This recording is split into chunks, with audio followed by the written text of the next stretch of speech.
open up the meeting. This is the Finance Committee meeting of the School Board of Directors of the School District of Upper Dublin. It is August 23rd, if I'm right on that. And I'd like to just call the meeting to order.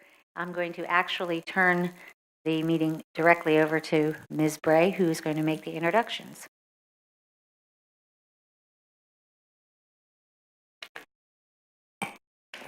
Certainly someone who's not been a stranger to us over the last 15 months or so.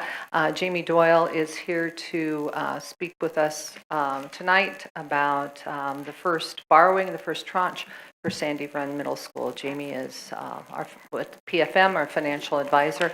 Also here tonight is Michael Lillis with RBC, and he will be adding some comments and commentary, and both of them just snuck in the door due to traffic on the turnpike. Thank you both.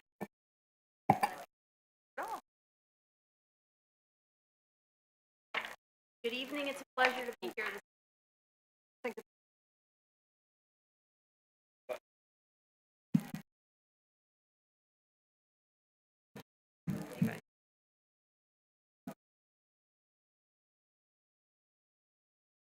right. Again, I'm Jamie Doyle from Public Financial Management. Pleasure to see all of you this evening. And if you look at the document with the green cover that's around, starting on page 1, I'm happy to report that while you hear all kinds of information about rates rising, things are cooperating very nicely. Last time I was back in March, if you look at that top graph, what that tells us, the short yield curve is above historic average. Federal Reserve is a short. The good news is the long end of the curve, that line, is so low historic average, flattening out, which has a lot of benefit to it. Starting to earn more on your investment. Short, still borrow at very low attractive long. Entertain a capital. If you look at the bottom half of that chart, you can see day-to-day movement of that index. Highlight the all-time lows that upward bond market had how things start to settle down thereafter. Next upward, that coincided with federal tax. Again, all in all, long-term rates are very, very attractive. If you do, the assumption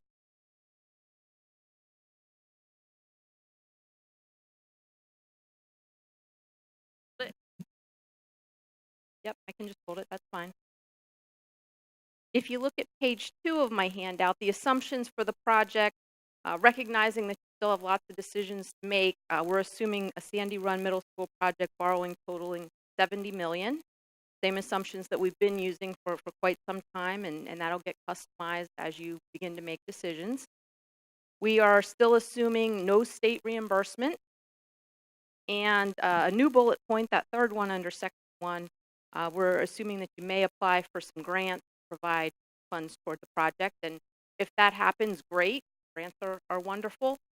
This plan is very, very flexible, and we'd be able to downsize one of your borrowings in order to accommodate that grant should you receive it. In that second section, just a reminder that there are a couple different approaches to financing new money projects. You can do a current funding where you literally wait until you get your construction bids in hand and you borrow the exact right amount of money. You can advance fund all or a portion of your project, meaning that you borrow some of the money prior to receiving construction bids. And then the third one is what you've traditionally considered here at Upper Dublin, a multiple financing strategy where you spread borrowings over different calendar years to take advantage of IRS limits, help stagger the debt service gradually into your budget. That has worked well. So in that case, you do a little bit of both. Issue some in advance of receiving the construction bid, and then the final after you receive the construction bid again, so that you borrow the exact right.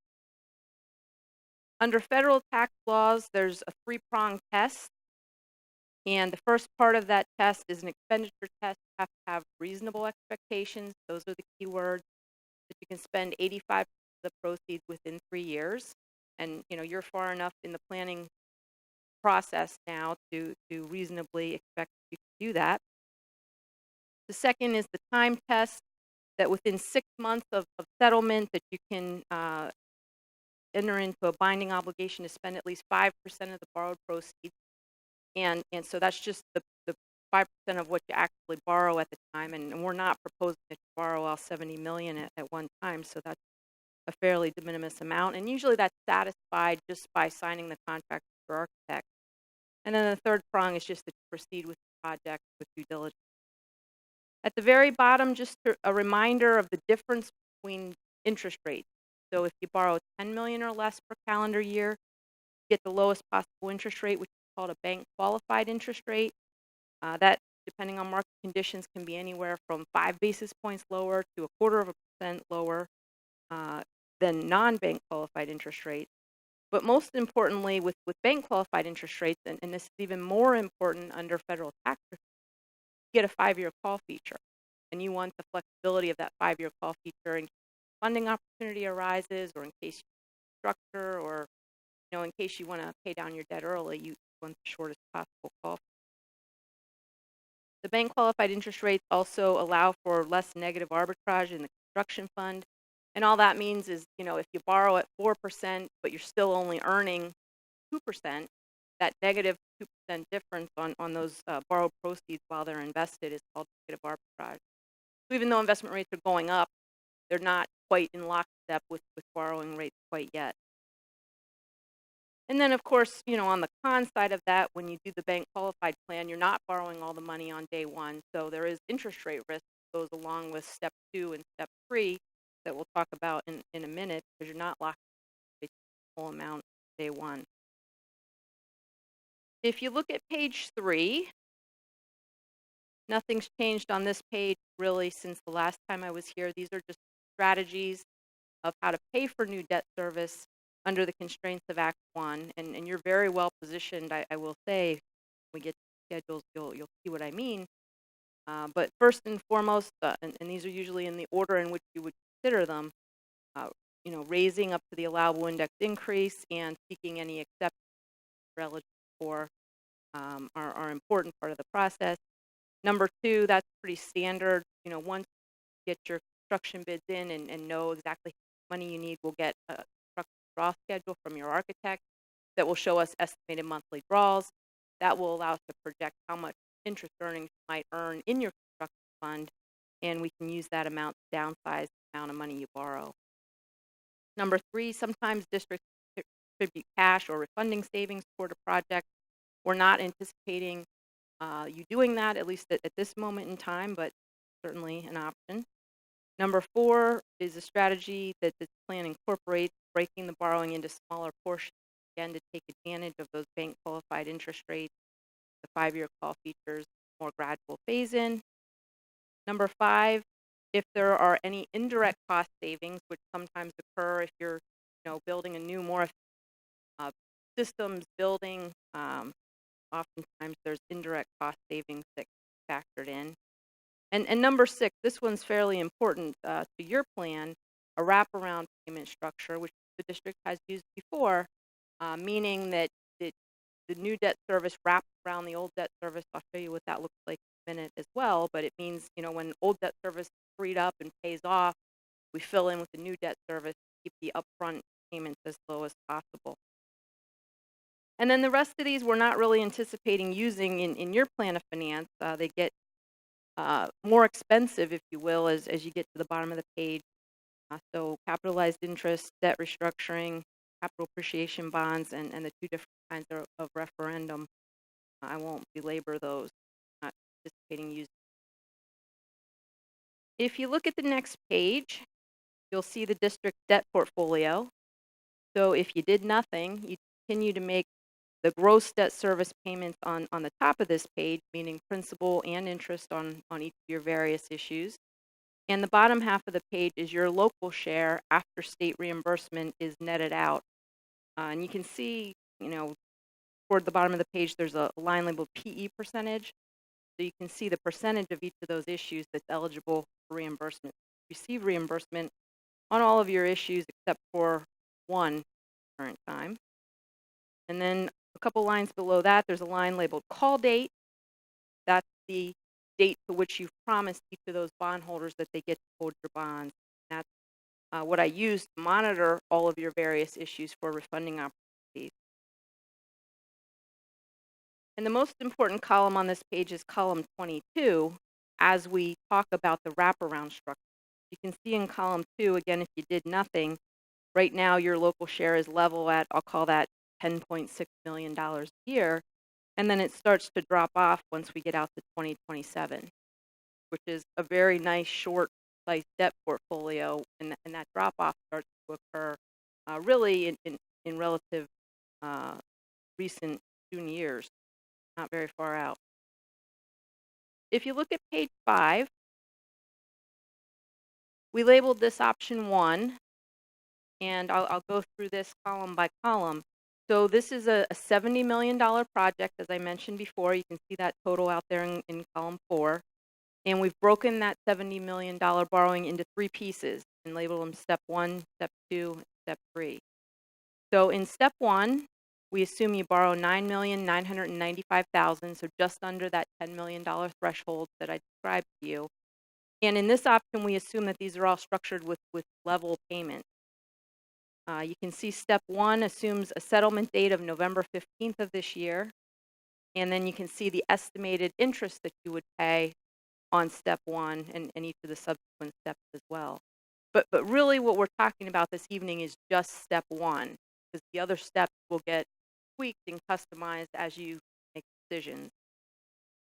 So as long as you're planning on spending at least $10 million on this project, we'll be back to have this conversation many more times till you get to construction bids and we entertain step 2 and 3. But down below in column 1, you can see roughly what the proposed debt service would look like on step 1. Again, this assumes no state reimbursement, so 100% of the new are on the district. And then likewise, you can see step 2 assumes about a $50 million borrowing, and step 3, another $10 million borrowing. How we break out step 2 and 3 will depend on what your draw schedule looks like eventually. This is just for discussion's sake at this point. And then you can see in column 13, the estimated state reimbursement. That's your state reimbursement on all your old issues. That has nothing to do with any of these new 3 steps. But you can see what you're getting from the state in dollars currently on your old issue. So that would leave you a net of column 14, so you can see what your payments go to in aggregate if you did level payments on this new $70 million. You can see the gross millage equivalent in total in column 15, roughly 2.5 mils for this option. You can see in column 16 that you already identified some mills that can be available, go toward this project, about 1.17 mils. And so column 17, the net impact of this level payment option would be about 1.3 mils, spread out over 4 different school years and beginning the 1920 school year. So the 2 things we're really comparing in these 2 options is the net millage equivalent at the bottom of column 17, so 1.3 mils, versus the total estimated interest paid, and that's up there, the last number in box 4, so roughly $35 million. Again, I'm always a little conservative this early on in the process. I have not had to change the interest rate from when I was here in March. Actually, some are holding pretty well so far into the planning process. Those are the 2 things we're going to compare. If you flip the page, you'll see the same project, $70 million. The only thing that's different is structure. So this is a wraparound structure. So what that means in step 1, that first $10 million is down below in column 7. It means you start off with smaller payments until some of your old debt service in column 6 drops off, and then we start to fill in with larger payments. And so what that gets you, if you will, is the lowest possible upfront payment, which in column 17 equates the lowest possible upfront millage equivalent. So gross mills for this option are only 1.4 mills. You have 1.17 of those identified already to be available. So you only need roughly a quarter of a mill in order to fully fund this $70 million project. The trade-off, if you will, in that option, the wraparound, is you pay more interest because you're amortizing the principal more slowly. But you know, most school districts pick the wraparound payment because you have so many other things going on in your operating budget that you need those upfront payments to be as low as possible. And from a useful life standpoint, it spreads the payments and the tax impact over taxpayers that are going to be using this building for a long time. The last page is a new page. This was not in my prior handout meetings that I attended. It's a sample motion at the top of the page that would authorize the financing team to get the paperwork in order, again, just for this first 10 million, 9,995,000 to stay under that cap. And there's a sample timeline at the bottom of page 7. With tonight being your finance committee meeting, if you were inclined to pass a motion like this at your September 17th voting meeting, that would put us in a position to come back to your October 8th voting meeting with a parameters resolution, which, if you recall, for those of you that have been on the board for a while, a parameters resolution puts all the approvals in place so that we can enter the market on the best possible day, as opposed to having to wait and enter the market on a day when you have a voting board meeting. So it gives you a lot of flexibility. And then we'd actually lock interest rates in as early as the next day, October 9th, or later, you know, depending on how the market looks. And that would position you for that November 15th settlement that I alluded to at the beginning. So I'm happy to answer any questions that you have at this time. You know, this is by and large same plan and the same information that saw back in March, and everything is looking really good according to plan. If it's all right, maybe Mike, Ms. Lewis would like to make a couple of points. Good evening, everybody. I'm Michael Willis. Good to see you all again, and tell you we very much appreciate having served as underwriter. Look forward to doing so. Oftentimes when I come to meetings when we're talking about bond, I comment market, what I was planning on doing. Jamie mentioned a little while ago that when she showed it back at the beginning of her presentation, she was showing the curve of interest rate. Saw that short-term rates gone up, but long-term rates have been staying low. It's kind of an ideal situation. You know, construction funds best. But one of the big, I'd like to share with you maybe some of the factors keeping long-term rates low. And borrowing. Probably the most important is inflation.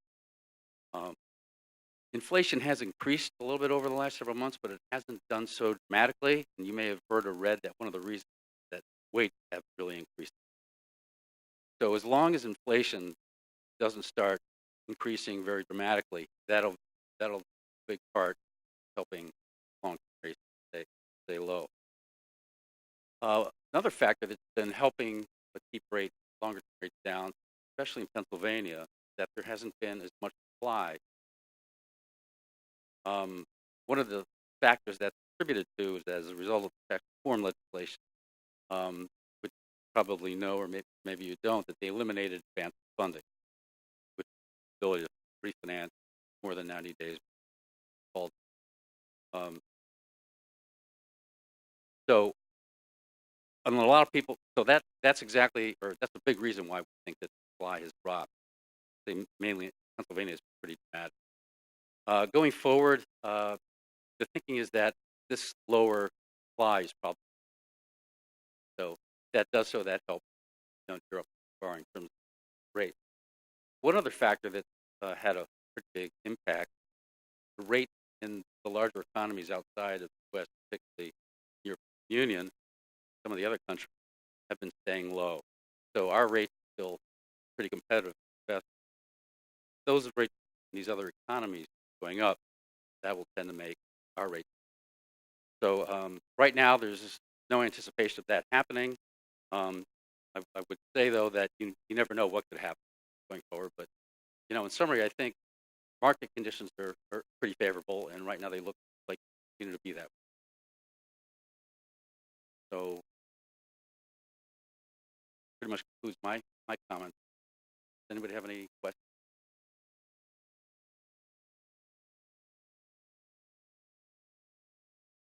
So, if we commit to borrowing now and using option 2, does that constrain us in how we structure the next?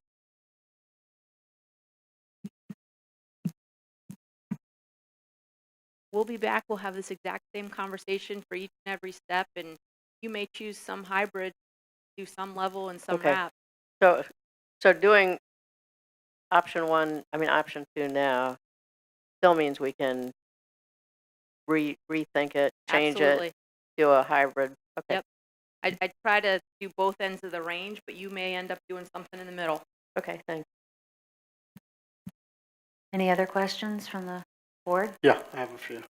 And I noticed when you did the summary of outstanding debt, you started it with 6/30/2019, but when you're doing the two options, you're going back. I think it might be good to take off those 2 years that are already passed. We can do that. I sort of intentionally left that on just so Okay, you why? can see where you were Okay. and where you're getting to. But yeah, certainly we can take that off. Well, because when you look at total outstanding debt, if you don't read it more carefully, you think, Right.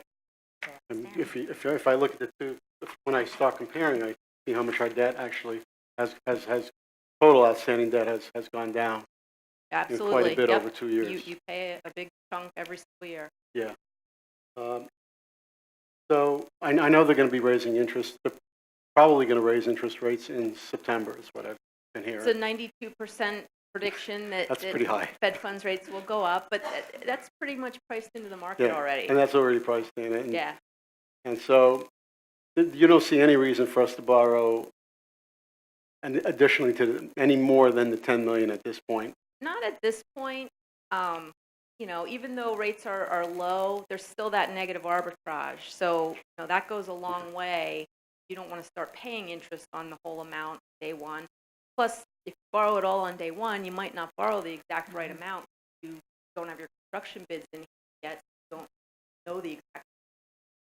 And there's a spend down requirement Yes. Over Yeah. within a certain within period. 3 years, you have to right, you spend have to- 85%. Yeah. But we will.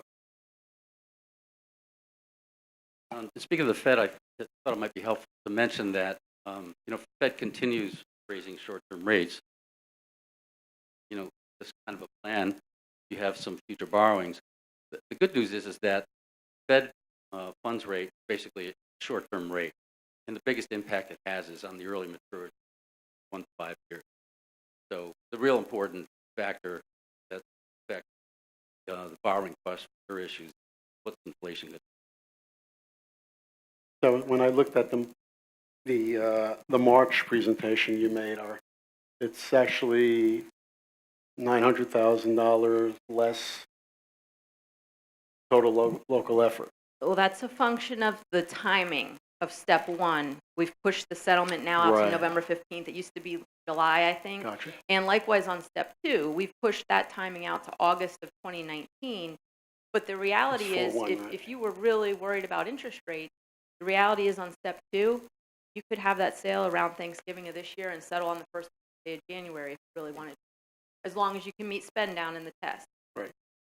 So, we may not wait till August of 2019, step two, but I would like you to have your construction bids and know how much you get in total, because step Right. two is the piece. That's the chunk the of it. meat. Yeah.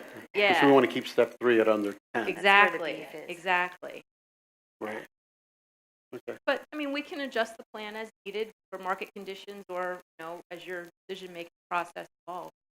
Now, the bank qualified to BQ, is that, if total of 10 million in a school in a year, so Calendar year. in a calendar year? I'm only asking is if we do move forward with a bus garage project, and if we borrow money for the bus garage project, would we borrow money or would we use the money savings from the rent and put them into debt service? We're just getting started on the bus garage. Jamie and I have only just touched on that. But certainly, as far as payment, we can use the amount that we have in the budget, which is $400,000. Right, so that would cover it. That will cover a Yeah, substantial We wouldn't piece. have to do additional debt for it. Well, we would have to do additional debt, but that would serve Right, to but we fund pay it. for it. Yes. But if we did additional debt, then we're above the 10 million for BQ. Well, we're not going to do that this year. I would not think. It might So, not. and next year we Next year, we're plan, gonna we're be going to be over above anyway. BQ anyway.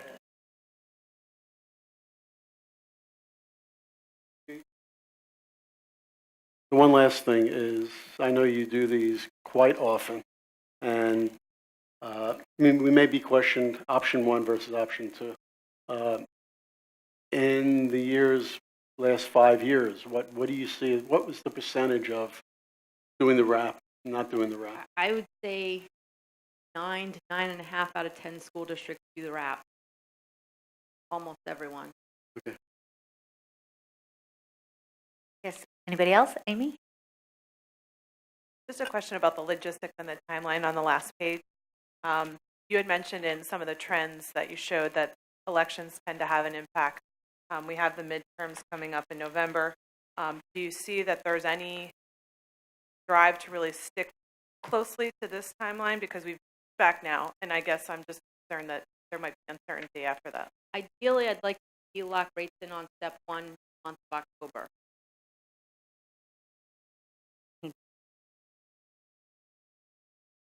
Any other comments or questions? Mr. Robsky? Yes, hey, Jamie, can we add another step and say, instead of step 2 being 50 million, break that down into 25 million? Absolutely. I just had this conversation with your administration, and again, we're kind of waiting for that draw schedule to see how we can break this out. And certainly, this isn't going to be the be-all, end-all plan. You know, all you're really talking about is that first 10 million locking in. The rest of this plan can still customize. Yeah, not only that, if we were to finance bus garage, put that in the second step, if we did break up that 50 million in the first step. Okay, thank you. The one piece I do want to remind us, though, is if we have more borrowings, there's more closing costs and costs associated with borrowing the money.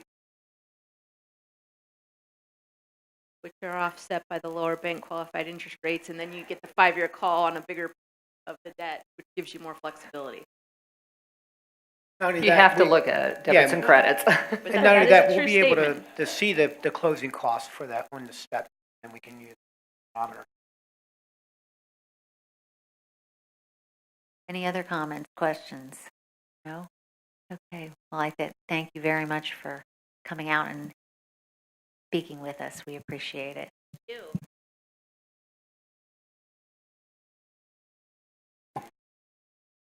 I just want to Oh, thank yeah, that's everyone, yes, before they leave. if we could Yeah, do- I was just, But I really appreciate that we'll be able to start moving forward on this because there's a lot of work to be done, pull together the official statement and everything. So we're looking forward to the vote on September the 17th, but we'll probably be starting to pull things together. yeah. Well, we're going to allow community input just while our guests are still here. So if you want to come up to the microphone and have any comments or questions, just specifically for this presentation, please come up and state your name, and we have 4-minute limit. Thanks. I just have one question, so not my part. Just during the presentation, oh, sorry, Jen Cousins, for Washington. When you were doing the presentation, you were talking about millage, that you identified millage that can give. I just didn't know what that meant. It was, I guess, 1.17 has already been identified. Thank you. Anyone else? I see none. Okay. We'll close community input. Ms. Brady, do you want to comment on that? Certainly. We've had what we refer to as debt fall off, a reduction in our debt service of 1.45 million that we've been putting aside in our capital projects fund on an annual basis. So that millage will be used to fund the debt service. In addition to that, we've had a particular uptick in our assessment appeals that we've kind of identified that as 0.25 mils, a quarter of a mil. And then lastly, I started working on this today, we'll be making the final payment on HUB, which is about $575,000, that settlement, by September 30th of this year. So that money could be absorbed someplace else in the budget, but it certainly makes sense to have it continue to fund our capital projects. Thank you. I suppose since we are going to be voting on this in September, we really need a recommendation from the committee. I don't know if anyone has any comments or questions further regarding this. I personally can say that I'm in favor of option 2. I think that makes more sense for us. As said, most school districts do the wraparound. I don't know if anyone else has any other thoughts on that. I concur. I also concur. So since that is the case, I imagine then that what we'll do is bring forward the option 2 as part of the motion for September. I'll be working with Jamie and Mike to make sure that we have everything together, and of course our solicitor as well. Okay, great. Thank you for that. Will they be attending the meeting? Will we need? I don't know. Jamie and Mike, Yeah. yes, we'll Yes, have them okay. here. We may very well also have bond counsel, Yeah. George Magnata, as well. Although he may just come at the settlement in October. Okay. All right. Well, I assume then we're done with this subject, and we'll move on to the next one. We have no announcements, I see, or minutes. So I'll turn this over to you again, Ms. Bray. Deposit of escrow funds. So as we're talking about funding the construction of Sandy Run Middle School, we are finally settling our escrow of about $200,000 that remains with the township. So the reason why you're seeing this as a motion is just I need to work with the auditors. This money cannot go back into the general fund. It was originally funded by the bond fund of 2010, which was capital, but the bond fund of 2010 has long since been spent. Therefore, we will need to have a motion regarding the exact fund transfer from one to the other. Please know that overall, from your perspective, it's not going to be in the general fund, it's going to be in capital. But from my perspective as being technically correct, I have to know exactly which 32, 33, or 30 fund that we're going to put it in. I know that's as clear as mud. It's accounting jargon. I apologize. But it's technically correct. So what are you recommending? What are you recommending then? I need to discuss it with the auditors, and we'll have the correct motion crafted for September 17th. So it will be in September. Okay. All righty. Yes, we have the check already in hand, I want to tell you. Oh, good. Okay. And there's still one half left. Correct, another Okay. $100,000. Another 100. 106. We're looking forward to getting all of that. I absolutely am. Yes. Okay, and then we have an I assessment. have a question Oh, on that I'm one. sorry, Mark. Right ahead. What is the other half contingent on? Making sure everything on the punch list is finished, and we're working on the concrete and finishing everything and tying out all the loose ends with the township. Oh, yeah, the Isn't concrete. isn't Yes, that I what the remember. first half was contingent on? In theory, yes. Well, there were more items on the punch list, I guess. So that's We've been having conversations about this now for about 15 months, but I'm very happy that at least we have the $106,000 back. right. Okay. So maybe after the concrete's done, is that about it for the punch list? Mr. Lester's in the room now. Perhaps I should defer to him. But We're getting into operations. yes, yeah, we are. Do you have any comments, Mr. Lester? There were some, not actually from the township, but there were very minor. That off? I just get a There were some items on the punch list for that Met's engineering post. They are the people that have to sign off. I believe these are items we get concession township on, extremely minor. We did go over all the landscaping, found one more landscaping, rain gardens had. So I'm hoping any work that is extremely minor, we come to an, So we're close to the end. yes. Yes, okay. That's what I thought. Okay. Any other questions on the Just, do escrow you have an funds? estimated cost of all the concrete work we did around the high school? We actually did get the final bill in. We did have some extras that we added into it. We found some other concrete blocks. So while we're here, we had them in place. We also found wire mesh in the pack, front entrance to the packet. There was an added cost to put mesh back into the new concrete. We added caulking expansion while they were here. And the total project. Right. Is Met's engineer still around?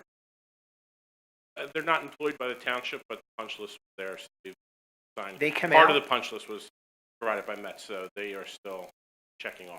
They're still coming out and back. Yes, they can. I did. Probably about over a year ago. Any other questions on this? No? Okay. And then the last item here is the assessment appeal, Ms. Bray? We're getting very close to settling on the appeal on 1300 Virginia Drive, but there's not really any details tonight, but I expect to have the stipulation signed before September the 17th by the owner, hence discussion tonight, and it'll be approved. This is a situation where we will owe a refund, a substantial refund, but just wanted to get it in the pipeline. Which was the property again? 1300 Virginia. Okay. Any questions on that from the board? No. Okay, then what we'll do here is open up to community input. Broadly, if you want to come to the microphone and speak, state your name, where you are from the township, and you have 4 minutes to address the committee. Jen Kuznets, Fort Washington. I just kind of want to, just looking at this financing thing, put it into some perspective. I know we sit on the board and we kind of suffer from past boards' mistakes and decisions, choices. So the middle school will be 25 years old by the time we're done paying for it. This new high school will be 35. Fort Washington Elementary will be 73 years old. Thomas Fitzwater will be 80 years old. Tarrytown Elementary, 79 years old. So as we talk about then taking more money out to the bus depot and more money, we're really feel like setting ourselves up for financial. Yeah, I guess that's Ginny will be 75, still paying, but Oh, you won't be, okay. Yes, I'll probably still be here, much to your chagrin. Ginny Vitella Ambler, and my other point is that the wraparound, although I know it looks nicer to I mean us in general because it's a lower tax thing, but it will cost us, right, $16 million. It's a lot of money. Any other comments or questions from community? No? Seeing none? Okay. Does anyone have any comments or about the, okay, they were just comments. Okay, well, thank you very much. I think at this point then we are done with everything for finance and we will be adjourning. Thank you.